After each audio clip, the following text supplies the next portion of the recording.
Hello, everybody, and welcome to another in our wonderful series of podcasts from CRIPtic Arts.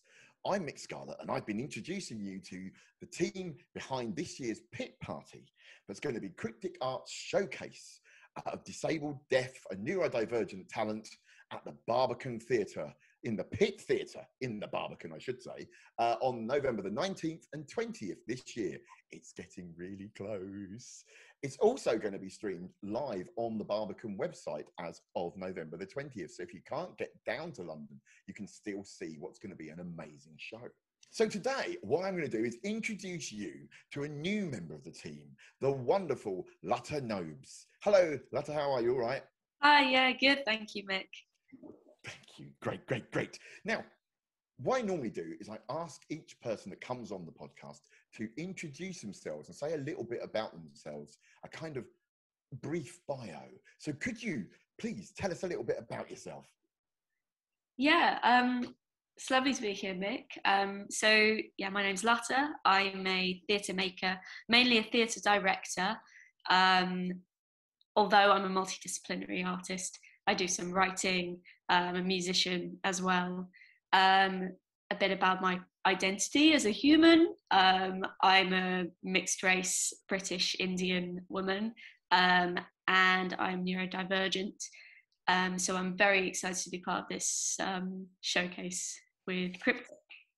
Now, how did you become part of the team? And what made you want to join our wonderful, happy family? So there's a few different kind of spheres that I'm in at the moment as an artist. One of those things is I'm a youth worker. I work with young people, particularly those with disabilities and neurodivergent young people, at the same time as working as a freelancer in theatre. And I've been really keen to kind of marry those two worlds together. And the CRIPtic call out for an assistant director came up some time ago. My role's kind of evolved a little bit, and I'm now associate director on the showcase, which is really, really exciting. I think it's a really important time to be thinking about showcasing the work of artists who have who face problems with access. Especially following the pandemic, I think it's incredibly important. We've made some progress with it, and we've also taken some steps back, it feels to me, since we've come back into the real world, I suppose. So it's a really great time to be working with CRIPtic. I suppose that's the thing about CRIPtic, isn't it? It's got this ethos that says it's going to try and get new talent that does face all of these barriers to air, to the public view. And was that part of what drove you to want to get involved? Yeah, I think for me, it's really, really important that when we make art specifically with disabled artists, that it is of very high quality, and that something that really excited me about the work of CRIPtic was Jamie's description of it as very good quality, radical, experimental art that is disability arts, and those two things not being in conflict with one another. That's very, very exciting to me.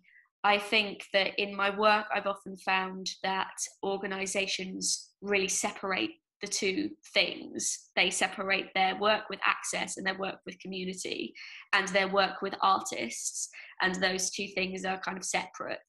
And that's quite infuriating to me. I think in terms of neurodivergence particularly, it is something that I think gives me and other neurodivergent artists that I've worked with a real strength, a real kind of unique outlook that helps you look on things critically, thoughtfully, and produce things that are really radical and exciting, and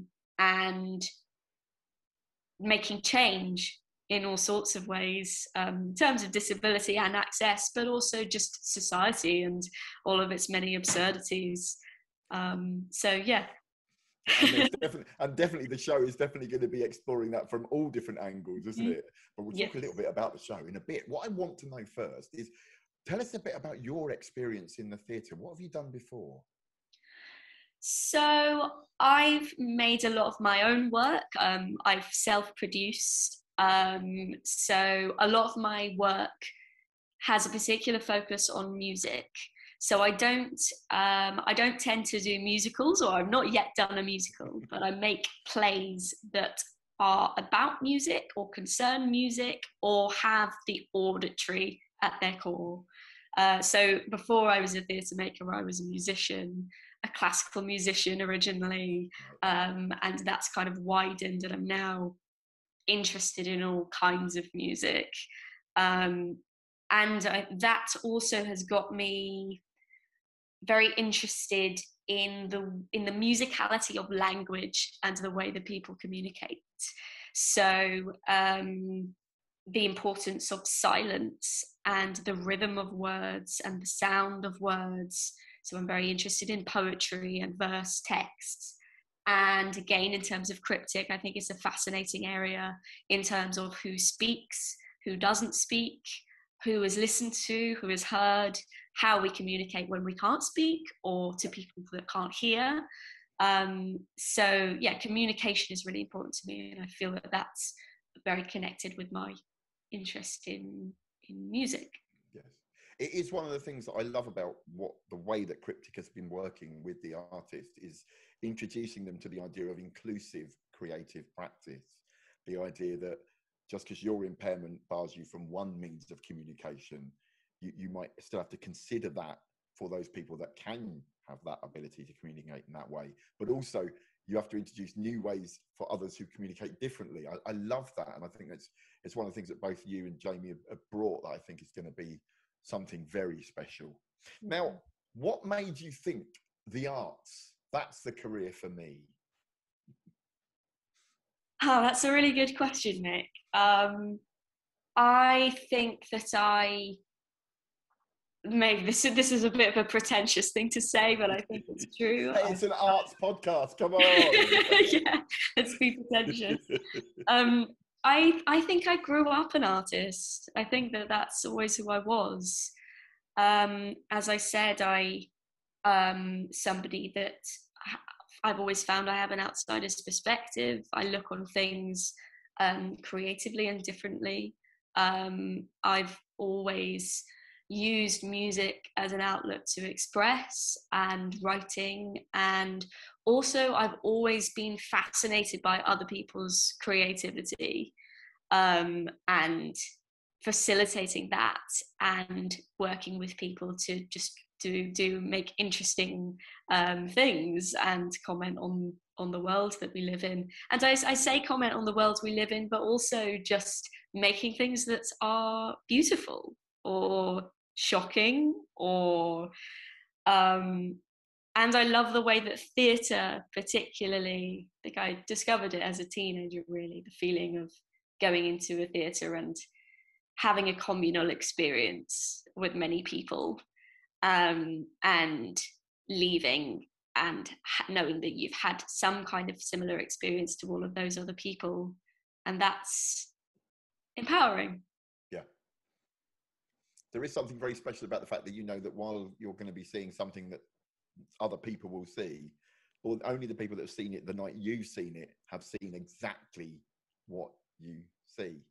And there is something wonderful about that. And I think that's also going to be part of what is going to make CRIPtic great. It's only 2 nights, but there's still going to be that joy of the live experience that I think, hopefully we'll capture on the Barbican online streaming as well. But yes, it will be a joy to be there. I know that I'll be watching from the wings. Yeah, absolutely. And with a mixture of joy and terror. Yeah. So it's a massive theatre, so that all of those things are kind of increased in a space like that. What's scary about the Barbican is it's not only big out front, it's big behind. Like the backstage is just forever, isn't it? So it means that, you know, I think part of my job on the night is going to be making sure everyone is where they should be. Well, part of my job is going to be making sure everyone is exactly where they should be, because otherwise they'll be lost. Yeah, like a labyrinth. Yeah. Something I'm interested in is what struggles have you faced in your career as a disabled creative? So I think I'm very aware that in many ways I've been very lucky in my life. I've had many privileges that other people haven't had. I went to a very prestigious university. I went to Oxford and did music. I kind of look back on my experience there with some skepticism in terms of how hard it was for me. I also look back on the process of working very, very hard to get there, with the kind of brain that I have and not being diagnosed at that time. So right. I was diagnosed with ADHD a couple of years ago. So I kind of mention Oxford because I think it's something that you make assumptions about a person and their capabilities when you hear that someone has that credential. And I think actually it's been a bit of a balancing act for me in terms of the kind of circles that I want to be in, because I want to be making work like this, and I want to be working with organisations that make really radical left-wing liberal art, and that credential exists for me. And so there's kind of some difficulty with that, I guess. I think I'm somebody that can come across well, and on other days when I'm having what I would call an ADHD day, I kind of lose many of my abilities in a way, and that's a really frustrating experience for me, because I can think of so many opportunities that have just sort of slipped away for me as a result of that. So yeah, I think some of the barriers are internal as a result of that. And some are external, but I've been very lucky to have been supported by a lot of really good organisations, and be able to make work, basically. It's a thread that's come out throughout all of the interviews, is this internal thing, that you're not taught or told that this is the career for you, this is the life for you. And even if you do have some of the, you know, luckiness happen and, you know, those breaks happen, you can't be sure that, oh, is it just luck? Is it you never know, it's actually talent. And as for the bad days, well, as you know, poor Anna will probably have to edit this one quite heavily because I'm having a pain day. So I've not been the professional presenter I normally am. Anyway, moving swiftly on. So what do you see for the future? What do you see for the future of Lata? That's a really good question. I feel that I'm in between things at the moment, and I'm kind of working out what the next step is. I've been lucky enough to have lots of work post-pandemic. During the pandemic, I worked a bit with, I was made a creative associate of a company called Lazarus Theatre Company. They work on classic texts, and I've really loved the work I've done with them. It's been very influential on my practice, my text-based practice.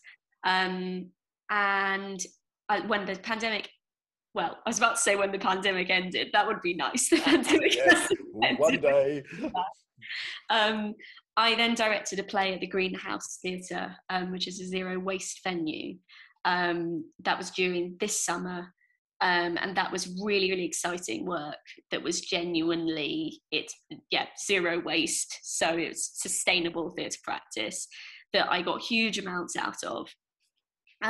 So I think I am now working with CRIPtic, and I'm kind of making relationships with various organisations.